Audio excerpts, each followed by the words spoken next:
जो आप rates change करने जा रहे हो उस टाइम पे आपको हमारा हिसाब से कौन से सिद्धांतों को ध्यान में रखना चाहिए।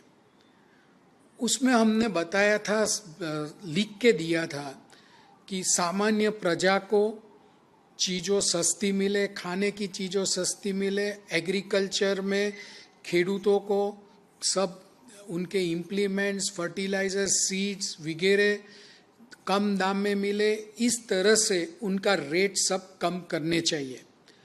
उसके साथ साथ हमने एक बहुत ही बड़ा प्रश्न सरकार के सामने रखा था कि जब हम मांग कर रहे हैं कि टैक्स रेट को घटाओ, तब उसके साथ में ये बात का भी बहुत ही ख्याल रखना चाहिए कि जो उत्पादक है उनका जो परचेजेस है उसके पर जो टैक्स भरते हैं, अगर वो उन लोगों ने वो हायर रेट्स पे टैक्स भरा है तो उनका रेट्स का तो कम किया जाए या उसका उनको रिफंड, जो technically is called refund of inverted duty structure, वो तुरंत मिल जाए, ऐसी कोई व्यवस्था करनी चाहिए।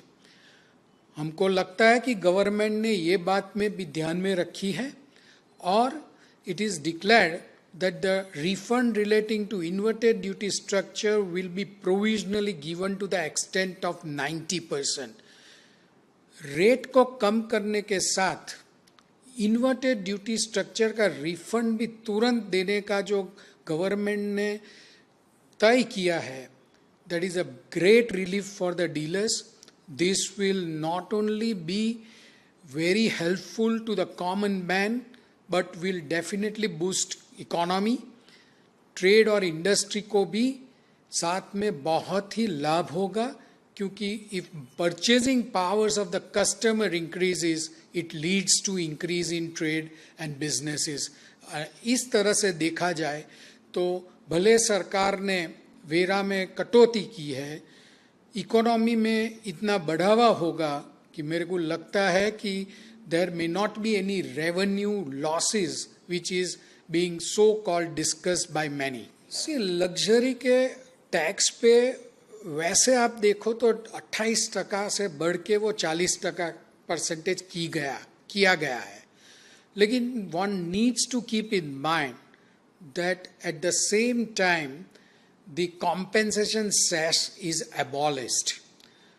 बाय एंड लार्ज जो चीज़ों सीन गुड्स कहे जाते हैं, जिनको गवर्नमेंट मानती है कि ये is not good for the people, like tobacco और luxurious item like big cars, तो उसमें सेस भी बहुत बड़ा था। आपको मान के शायद ताजुब होगा कि जो बड़ी कार्स है, लग्जरी कार्स जो बोलते हैं, on the face of it a person would say कि भी 28% का 40% हो गया, लेकिन 28% जीएसटी के साथ उसके ऊपर 22% कॉम्पेंसेशन सेस था। इस हिसाब से देखो तो लग्जरी गुड्स पे भी 50% टैक्स था, उसके बजाय now it will be 40%. So it is not that the tax rate has been increased, it is only a question of merging GST with cess. Ultimately जब 40% है तो फाइनेंस मिनिस्टर ने बहुत क्लियरली कल बोल दिया है कि अब this would be the maximum tax because that is the rate at which any commodity can be taxed under GST.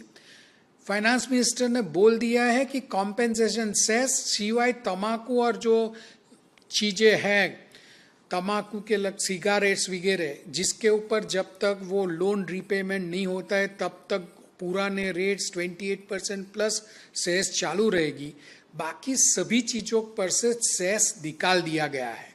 इसलिए लग्जरी गुड्स पे 40% टैक्स होने के बाद भी the total tax as such does not increase when you take into consideration the compensation cess which is presently levied. See, ये GST 2017 में आई, 2006 में गुजरात में वैट आया था, उसके पहले सेल्स टैक्स था।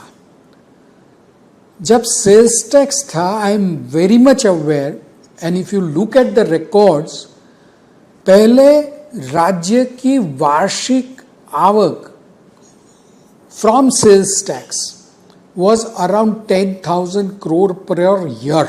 And 10,000 was, I would say, a larger figure. Normally it was around 7,000, 8,000 crores.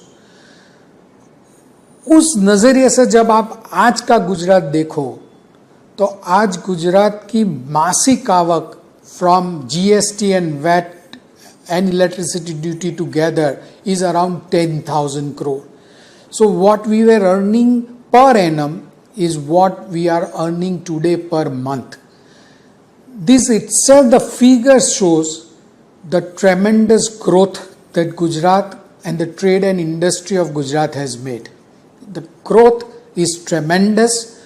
Gujarat is marching forward, and I believe it is contributing towards the national economy.